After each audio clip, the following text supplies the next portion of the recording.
So are you driving right now? No, the robot's driving.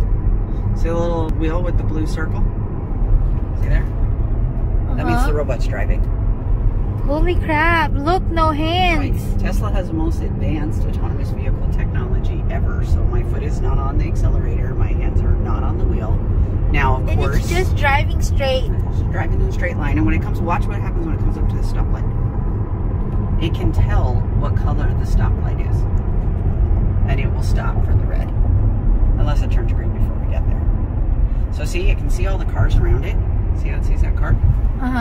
Right, and when we go past the truck, it'll be able to see the truck. Okay, so we're coming up to the red light. See, look on the dash. Red light. It's like, yes, that is a red light. I am going to stop. So it's just stopping for traffic control. And see, now it'll stop. And you didn't use your... No, feet. No, it's driving. Oh, wow.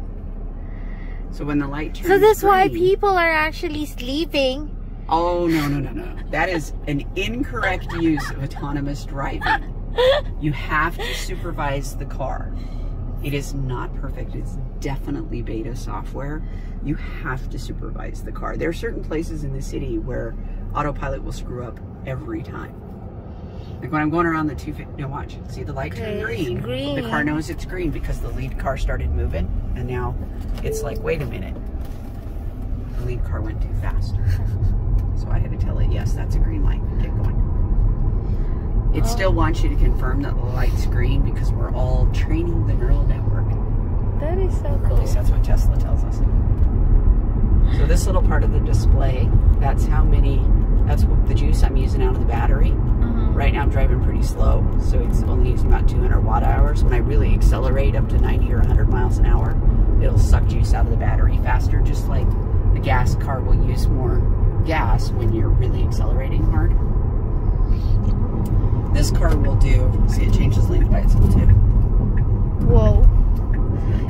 I just felt that the car changed the lane. Yeah, because it's on Mad Max mode, so it'll really change fast, watch.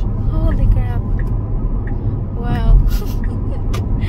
But it's not so smooth when it changes. It depends on the circumstances. You can... If there's more space, it'll change smoother.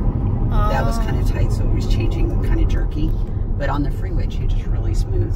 It depends on what the car's seeing around it. Because it has 8 cameras and 8 sensors. So it knows what's going on around it all the time. Because it's got radar and cameras and proximity sensors. So that's how it changes lanes. And it can see behind it, whereas I can't. Wow. So, you know when you're going down the 15 and it's that complete bumper-to-bumper nonsense and you don't really want to change lanes? Yeah, I always let the car do that. I'm like, you drive, car. Now they're left on